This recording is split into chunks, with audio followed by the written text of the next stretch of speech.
So basically, you did your masters for like $5,000. $5,000, yeah.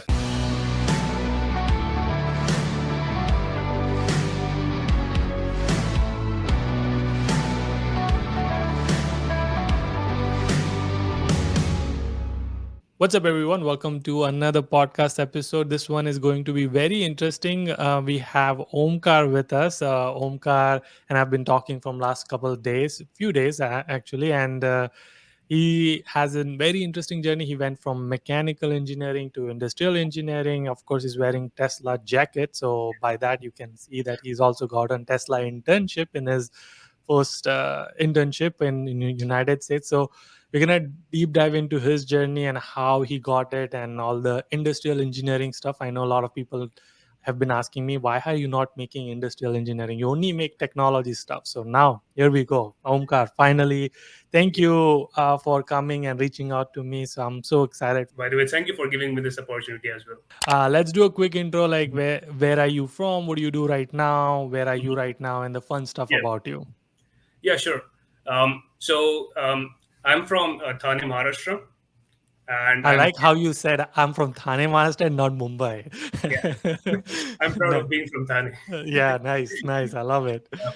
So yeah, and currently I'm interning at the headquarters of Tesla at GFTX Gigafactory, Texas, in one of their critical and important department, that is cell engineering, which is a brand new department of Tesla. Mm. Um, and I'm interning over here as a manufacturing engineering intern. And I'm currently also pursuing my master's in industrial engineering. Okay. And I've also completed my bachelor's in mechanical engineering in 2018 from AP Shah Institute of Technology, which is in Thane, affiliated to University of Mumbai. Nice. Yeah. Awesome. I didn't know about this cell engineering. So what is exactly? I know we are going a little off track, but I want to understand like what is the department you are working for? Yeah, so cell engineering is basically a brand new department of Tesla. And what is cell used for? So yeah, so these are the cells which are used in the Tesla cars. Basically, so for automotive engine for automotive vehicles, it's like instead of engines, we are using cells to run the vehicle. Got Yeah, it. yeah. Okay. So Very interesting. till Yeah. now, Tesla was using Panasonic cells, but from now on, they are gonna use their own cells, which are 4680. Mm, Yeah, nice. Do you like do you enjoy all this stuff? yeah. I love working with this kind of stuff. It's all development stuff. I'm getting to learn like everything from scratch. Uh, Yeah. yeah, I'm basically getting to learn a lot of things and enjoying to work over here. Yeah. We are definitely gonna deep dive into that and how you got into Tesla and all the fun Mhm. stuff. But let's Yep. do for the audience like your GRE, TOEFL, like Yeah. what does your profile look like? Yeah, sure. So basically, my profile, my scores are really average. I had a 301 in GRE, 158 in quants, 143 in verbal, 3.0 in AWA, 93 in TOEFL, Mm. and my CGPA is 7.15 on 10. So other things about my profile is that during my undergraduate college, during especially the breaks, the vacations, I used to work in different companies. Basically, I wanted to get internship experience during my undergrad itself. So I interned with three different companies during my undergrad itself: Maruti Suzuki, Sub Aero Precision Machining, Larsen and Mm. Toubro, to develop my profile. After my bachelor's, I had 1.5 years of work experience. I joined a medical healthcare manufacturing industry as a research Mm. and development engineer for 6 months, and after which I worked with Mahindra and Mahindra Automotive in their Mm. manufacturing operations. And so at what point did you decide like, okay, this is the time I'm gonna, start looking for masters? Yeah, so this was during my while working at Mahindra and Mahindra. Um, that was the exact time where I was preparing for GRE. I gave my GRE. Mm. Was preparing for preparing for other application processes as well for my MS. And Hmm. so there's a twist. I was applying for masters in mechanical engineering, like how to Right. get into masters in mechanical engineering applications. Um, I had applied to four different universities: Arizona State University, Clemson University, University of Michigan Dearborn, Missouri University of Science and Technology. So Missouri University of Science and Technology was the first university which gave me admit. It was Mm, an on-spot interview round, and apart from that, they also gave me scholarship worth US dollars 13,000. I was really happy after getting that. So one reject was from University of Michigan Dearborn, and all others were accepts. Yeah, going further. So actually the visa appointment was not booked. I was trying to search for slots, was not able to mm, get one. But there was one fine day when, out of curiosity, I was just going through the courseworks of industrial engineering of yeah. different universities. And after going through courseworks, after doing like a plenty of research on it, I was both happy and sad at the same time. Taking a step back, my initial aim was to not just understand one area of the manufacturing industry, like one domain of the manufacturing industry, but to understand the entire manufacturing industry as a whole, the entire operations of the manufacturing industry. Uh, Mm, and industrial engineering had courseworks, which was giving me courseworks from domains of supply chain, logistics, data analytics, manufacturing, safety, human ergonomics, and so exactly what I wanted to learn. I wanted to learn the entire manufacturing industry as a whole and not just one domain. mm, So so this is why I was happy, that because I actually found what I wanted, which was actually aligned to my interest. Yeah, so I was happy for this, and I was sad because I had wasted a lot of time, my efforts, a lot of money, because as you yeah. know, Application fees, yeah. application fee is a lot. And so just walk me through the timeline. So like when did you come into United States? So yeah, I came in January 2021, so spring 21. Spring Yep. 2021. And so you were making all these decision probably in August, September. Yeah, yeah, around September, October. Okay, September, August Yeah, 2020. You are yeah, like you already had mechanical admit. You were looking for visa slots, and yeah, that's when you stumble upon industrial engineering, and you right. had a change of heart, and you're like, okay, now let's look for some universities who still accepts the Yep. timeline wise my application, and then give me an admit. So Yep. you, which universities did you go for? So the safest university which I was able to find was University of Texas Arlington, according to my profile, and so I gave it a shot. Like I applied to the university. I had zero expectations of getting an admit. After 20-25 days, I had an admit from UTA for MS in Industrial Engineering. I was really happy after Nice. getting an admit, Yeah. because I had lost all the hopes of getting an admit at this stage. I got the admit, and then I was here in UTA for Spring 21 in January. Uh, Nice. yeah. So this So was my a journey yeah, to UTA. yeah, but before we talk about UTA in specific, like how was your visa interview? Because you Uh, were switching the field, yeah, yeah. mechanical to industrial. I was really scared of the visa interview because it was like I had applied to five universities, Hmm. four from mechanical, one from One from, industrial, yeah, not choosing this four and choosing this one for industrial engineering. yeah. But yeah, so my visa interview started from the first question which I had was, were your parents on a H1B earlier in United States? And I was like shocked, like why am I getting this question? And I was like prepared for another set of questions for my visa. So wait, so your parents were on H1B? So yeah, so when I was a kid, like I think when I was 3 or 4 year old, um, Okay, my dad was on an H1B here. He was yeah, working in an IT firm, and we were in United States for like around 2 to 3 years. Yeah, so I was here okay. in like kindergarten and all in United States. Got it. Okay. So they obviously had an idea that or you probably put it that your parents had been in United States or had some form of visa. Regardless, they found out Yeah, that your parents had H1B. So they asked you, that's the first question. Then yeah, you're like, okay. So exactly. yeah, so okay, now I'm very interested. What happened then? So yeah, my visa interview was more towards like the after that they were like asking me about the history of why my parents were here, what was my dad working as, when we why did we go back to India. And after that, after checking my parents history, the next question he asked me was, how long are you planning to stay in United States, or Mm, what's your long term plan when you think of United States.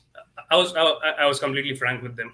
I said that I would be working for a couple of years in United States, and then I would go back to India. Uh, wow. So you did say that. That's yeah. awesome. Yeah, I love it. I love it. Yeah. I mean, it doesn't make sense to tell the visa interviewer that Like, yeah, you're you're gonna finish masters and go back to go back. India. Yeah, Yeah. no, I mean, yeah. why are you going to spend 60 lakhs, 80 lakhs, 1 crore to just study and go back to your country? that didn't make sense. Yeah. So one other question was which was asked was, so I had finished my graduation undergrad in 2018. So he asked me, what did I do during that period? Like because the visa interview was in 2020. Yeah. So two So yeah, years. What did you do? Yeah. so I told him that I was working. I had work experience. He asked me what kind of work experience. He asked me what my roles were, and I told him I Mm. described it in details. Yeah. But yeah, but the major chunk of visa interview was for my previous history of United States and what I look to United States as in terms of long term future. Mm. Yeah. That's interesting. And then how did you answer, like, why did your parents went back to India? So my dad is a family person, and Yeah. the main reason of going back to India was to get and stay with his own family. That's interesting. This is the first time I'm hearing like a very different F1 visa interview. So I might even actually clip this, just your F1 visa interview part, and put it as a separate clip. So obviously you came to UTA. You're doing masters in industrial engineering. That's Right. the course name. Yeah, that's correct. What's the fees for MS in industrial engineering at UTA? Yeah, so like 1 year I-20 amount is around 40,000 US dollars. Okay, so $80,000. Okay. Actually, not $80,000 because like industrial engineering course is like 30 credit coursework, and so $40,000 fee is for coursework equivalent to 18 credits, and so Okay, the got it. so So next year so it's yeah roughly 70, yeah 75. yeah right. And you're talking 70, 75 is just tuition fees?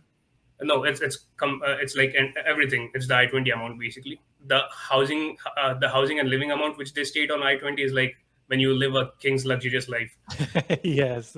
So Or you stay on campus, because on campus the dorms are that expensive. yeah, Yeah, but so what is your like actual expense? my actual overall like monthly expense for housing, food, and everything was around like $600 per month. On-campus fees of housing on UTA for specific apartments, they're like bigger in area, and the fees is like very less. It's Mm. actually cheaper to stay on campus in some of the apartments at UTA. Yeah. Yeah, that's the interesting part. Like I think I also had someone else from UTA, Mhm. and she told me the same thing, and I was very surprised that UTA actually has apartments versus dorms. I mean, I'm assuming there are some dorms as Yeah. well, but so $600 monthly expenses. And did you have on-campus job? So, getting an on-campus job in UTA is like really competitive, and my aim was to get an on-campus job, which will not just help me get money, but help me in enhancing my profile. I was applying to several interviews for assistantships, specifically research assistantships, Mhm. because these are the jobs which add a significant impact. You are involved in different kind of projects. Let's go back. How did you find that? So you figure out that on-campus job you want to try to avoid doing the labor job, or basically the Yeah, cafeteria job and things like right, that, right. and you want more relevant to your career. Yeah. So how did you start finding that job? Basically, I used to approach different professors. I used to check different profiles of professors on the UTA website. So whichever research I found relevant for my interests, I used to contact the professor. But at start, I used to get replies that I'll have to work as a volunteer. Like you won't get the pay, but you will be working over Yeah. there. Yeah, but anyways, during that process, there was an email sent to everyone of engineering, and it was specifically an interview set with one of the professor. My interest and the professor's research interest were exactly like were very like I was interested in that research, Yeah. and I applied to it. I gave interview, and I got selected during my first semester for that. And because you had RA position, what did you have, like a discount to your fees or something like that, or no? Uh, so continuing my story. So yeah, I started working over there as a research assistant in summer. So that were my summer break, summer vacations. By the end of my summer vacation, I got one more email from my industrial engineering department Mm. that I have been recognized as an outstanding industrial engineering student, and they're going to give me $1,000 and change my tuition fee to in-state tuition fee. That's going to be Mm. like 50% of what international students pay. So Wow. yeah, So that made me really happy because But before that, like, because so how's the RA job work? Like, is it just pretty much like standard hourly rate or? so actually there are like different kind of RA roles. Even in the same department where I was working, they had students working on hourly basis as well as student being paid monthly. Yeah, and So stipend wise as well. Some are yeah, like semester wise. yeah, semester wise, yeah. But I didn't have an institution fee from RA, but I had the institution fee from my scholarship. Okay, Yeah. and so, but were you hourly or were you monthly or? I was hourly. So yeah, for during my first month of my research assistantship, they don't give pay to everyone for during their first, like, they first test if you are actually able to work really good, and if you pass the test, if they think that yes you're deserving, then they start giving you the pay. So, and then obviously, how did you get that recognition that you are an outstanding student? Like, did you apply for it, or is it basically just getting good grades? Like, how did your Yeah, department recognize that? yeah. So during our first semester, we had to like during the end of our first semester, we yeah end of our first semester, right, we had to apply for scholar there were different kind of scholarships which were from our department, so everyone applied to it, and we had to provide letter of recommendations from our previous professor or from our work experience, why Mm, we are like why do we deserve this eligible. Yeah. eligible or deserve this scholarship, tell them what kind of projects did we have. Yeah, also they checked the CGPA definitely. Yeah, and I just want everybody like who's watching this, if they are still watching this video, want to understand like there are scholarships available like this, Yeah. and you just have to find them and make sure you apply for them. And I hope that students who are watching it taking notes, like, okay, there is something like this Mhm. available where your fees basically drops from 100,000 to $50,000 because now you're going to pay in-state fees. And like, so because of that, how much, like, what's your total fees for UTA now? I mean, rough figure, like, what's now your total expenses? I think so. I didn't calculate it properly, but let's just take it as 50% of the I-20 amount. So, So or 20,000. even lesser than that. Yeah, 20,000 US dollars. Let's say a rough figure. And the 20,000 includes rent and as well, right? Yeah, it includes the rent as well. Okay, so what I want to understand is like because of the job you have, like so you got RA job, which is your monthly payment. Mhm. What was the salary range for that? You don't have to give me the exact number, but like Okay. Uh, roughly so salary range. basically, an RA job gives you a salary from $10 to $20 per hour. 10 to 20. So I'm assuming that because of that, your $600 is your monthly living expenses, your rent and food Yeah, and utility. So yeah, that was probably covered from that. yeah, yeah. That And was then correct. you got the outstanding student thingy, so which made your fees basically half of that. So what's your total now entire cost of the master? So my entire cost of masters will be, including everything, it's going to be 29,000 to $30,000. Wow. Okay. And if this you didn't have it, then it would be roughly 50, 60. It's going to be easily 65. 65. Okay.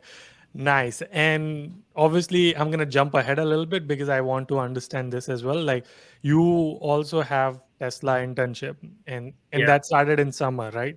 that started in spring. Since January 2022, I'm Oh, here. so it's not, I mean, so it's basically CPT or an co-op. It's basically I got offer for two internships. Wait, what? Do internship? Like, how does that work? Like, Uh, like, so okay, so we're if we start this topic, we're going to directly jump on the internship topic. Um, yeah. So, so okay, let me hold on to before we get to the how to internship part. So, yeah, because of your internship, does that cover your 29 30,000 masters cost? uh, it's going to cover like around 80-85% of it. Okay, so by end of your internship and by end of your masters, the only loan, or so to say, the amount you will have to recover as a return of investment will be roughly 5,000 to $10,000. Yeah, you can say that. So basically, you did your masters for like $5,000. $5,000. Yeah. Let's talk about coursework. Mhm. How is the coursework? What do you like about it? What do you don't like about it? Is there like, did you strategize your coursework in a way that it helps you to get an internship? Yeah, so basically, I had strategized my course according to what my interests were. Like as I earlier stated, I wanted to understand the entire manufacturing industry as a whole. So basically, I had tailored my coursework in a way that getting to learn subjects from supply chain management, data analytics, logistics. Yeah, so I had like subjects from these different kind of domains. I earlier had an work experience in the manufacturing industry as well. So like combination of this along with these courses helped me get an internship. And before internship, I want to kind of understand industrial engineering. So, Mhm. what exactly is industrial engineering? Like, what do you learn about it? What are the different types of career you can get out of industrial engineering? So basically, industrial engineering is like it's based on optimization and increasing the efficiencies of any processes or and operations. It's basically a very versatile field. Like you can literally enter into any kind of domain, because as I Mm. stated, industrial engineering consists of domains of logistics, manufacturing, supply chain, data analytics, human factors, ergonomics, safety. I tailored my coursework for getting knowledge of like from every different domain. Okay, so you kept it more generalized, so Yeah, that way you can guessing that way you can get into different industries if you want to. yeah. My other thinking was that I already have technical knowledge of mechanical engineering. Mm. I already have work experience in manufacturing, so there's no point in again learning the same Going. thing again. And a lot of people ask me this, and I'm assuming people ask must be asking you as well. This is like, is there scope in industrial engineering? Like, is there jobs in industrial engineering? If they do industrial engineering, who is it for? So first, let's answer that question: is there scope for industrial engineering in United States? Definitely, there's a lot of scope because, as I said, even stated earlier, you can get into like any kind of domain after doing industrial engineering. You're not And what restricted. are some of the roles like people can apply for? You can be a data analyst, you can be a supply chain engineer, supply chain manager, you can be Mm. a production engineer, you can be a manufacturing engineer, and like there are so many roles which I cannot even think of right now. Got it. So many people, there's like demand, there's a lot of jobs, and many Right. people can apply for it. Yeah. Now, who can get into industrial engineering? Anybody who has done civil engineering, mechanical engineering, they can get, or who is it specifically designed for? It's not specifically designed for anyone, it's open for literally everyone. So Okay. you Okay. don't yeah, you don't have to have any specific specialization before getting into industrial. So let's talk about how did you one when did you start searching for internship? What was your strategy, the Mhm. application process, and then what was the test? How did you get into Tesla? Yeah, yeah, sure. So I basically started my internship search in my second semester, fall Mm, semester. So you cannot work as an intern for the first 2 semesters. I started applying for internships in fall 2022. Just when I started the start of the semester, I just started applying like crazy. I applied like to tons of internships, and at the start I was not even getting a reject, no accept, no reject, and that was like really sad part because it's better to get a reject rather than and get. like no response. Yeah. Yeah, Yeah. because like if you're getting a reject, that means that your resume is at least getting picked up, reviewed, and then getting rejected. Right. You know that something is not working, Yeah, versus like when you don't hear anything, you don't know if it's working or if they are just not looking at it, or yeah, yeah, yeah, I totally exactly. understand. Yeah. Exactly. So I definitely got to know that there's something wrong with my resume. It's not Yeah. getting picked up. Yeah. Then I was demotivated. Anyways, I started. I took advantage of our career development. Mm. So the Lockheed Martin is the career development for UTA, Mm. and so I started sending them my resume. They used to give me some feedbacks. They used to tell me that these are the changes which you need to make, and then they used to send it back to me. I used to review it, make some changes, send it back to them for their review, and it was like a back and forth process. I had to make it short and crisp according to with the role which I'm applying to. So every time whenever I used to apply to companies, I think I used to check my resume regularly before applying to any company. Okay, so just to clarify, you started applying, you didn't hear back anything. That's when you went to the career center, which I would recommend everybody to use it. It's Yeah, free. You are actually paying for it, so make sure you exactly. use it. But yeah, that was another point at which I started improving my skills. By skills, Mm. I mean learning different kind of softwares which are actually required in the required for the roles which I'm applying for. You mentioned that there are some tools and skills which you learned, which are being used in the industry, so that way you get more applications, or like you get more call. What are some of those for your So roles? yeah, so one thing which I was going through was decision making through data, through Six Sigma methodologies, and learning softwares for that purpose, like learning Minitab, learning Jump. There's a methodology in Six Sigma on how you tackle a problem, and it's completely data-driven approach. So Mm. these are the things which I learned, and they helped me crack the interviews. I had offers from.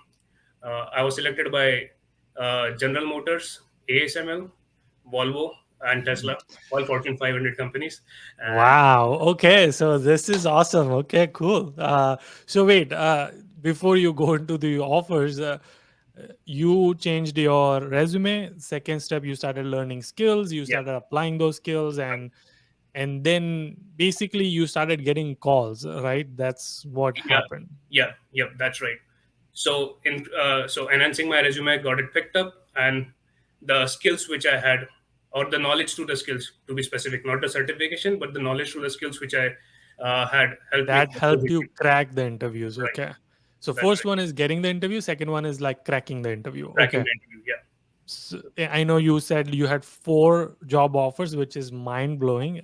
So let's talk about what are some of the interview questions people ask in for manufacturing engineering role and then supply chain engineering role.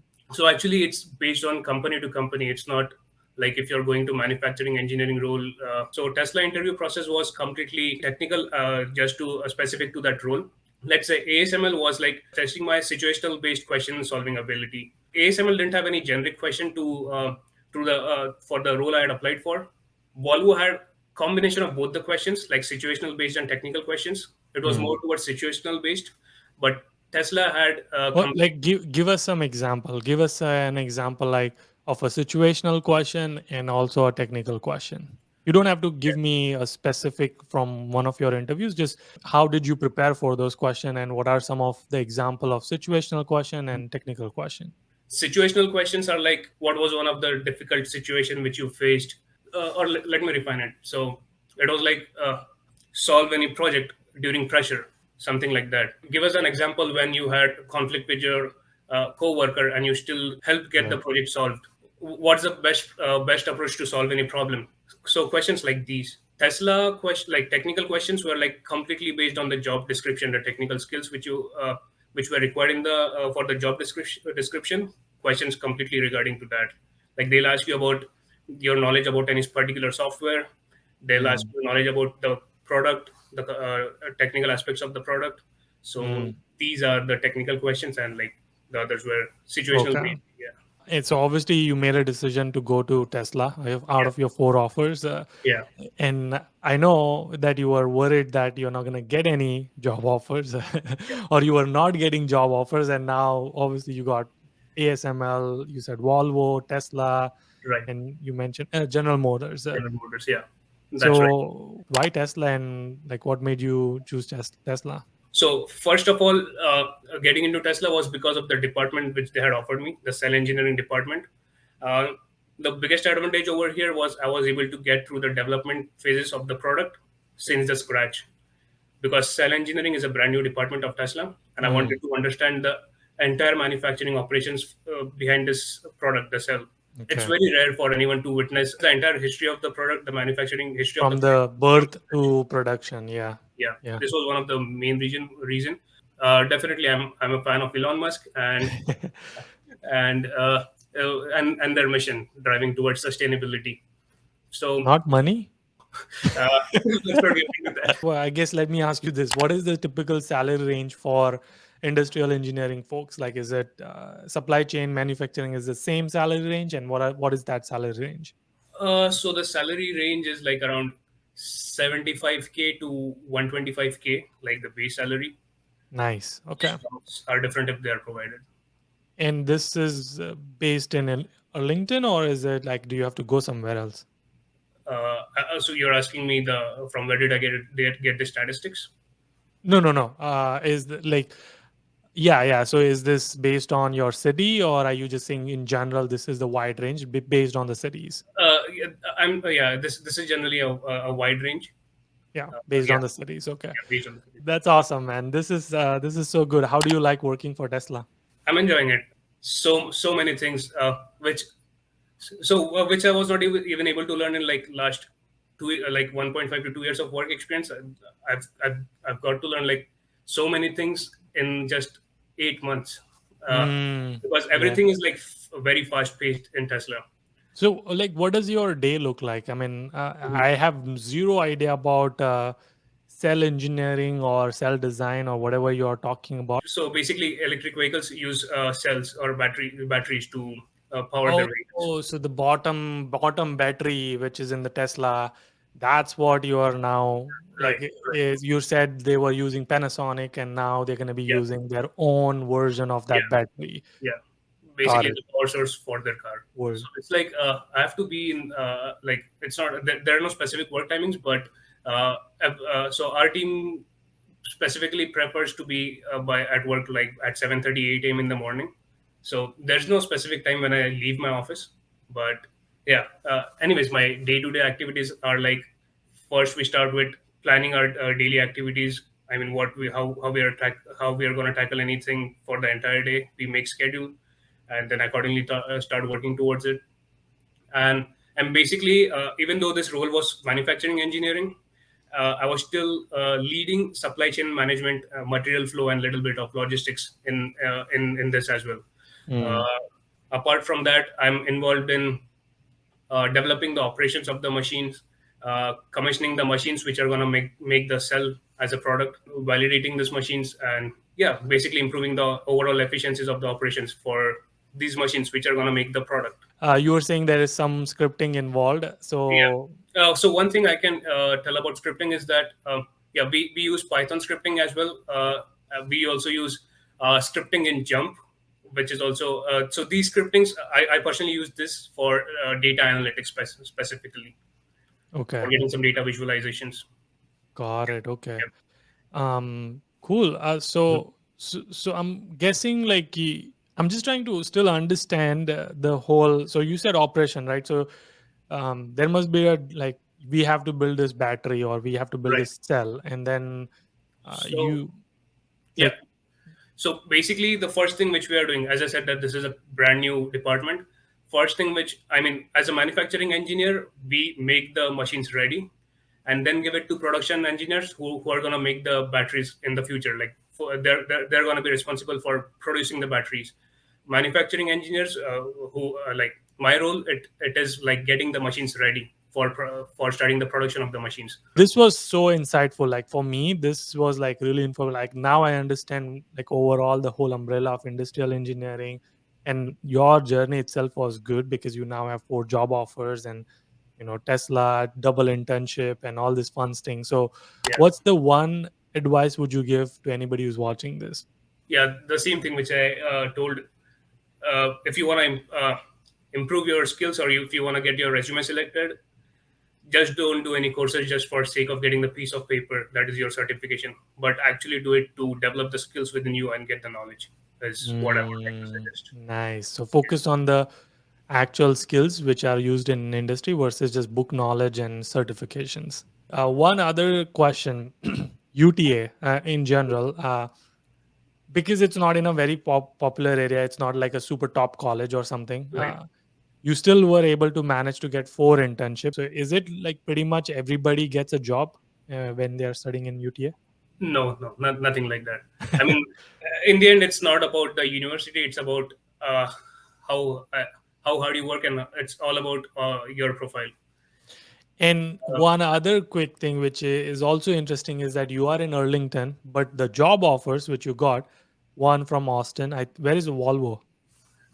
So Volvo was in Mississippi. Um, Mississippi, yeah, another state. yeah. Then what about General Motors? Motors, I was given preference of choosing the offer in Arlington, or it was in near Chicago somewhere. Yeah. Okay, Anyways, I didn't Chicago. choose it, so I didn't get any Yeah. location. And Yeah. ASML, is it in California?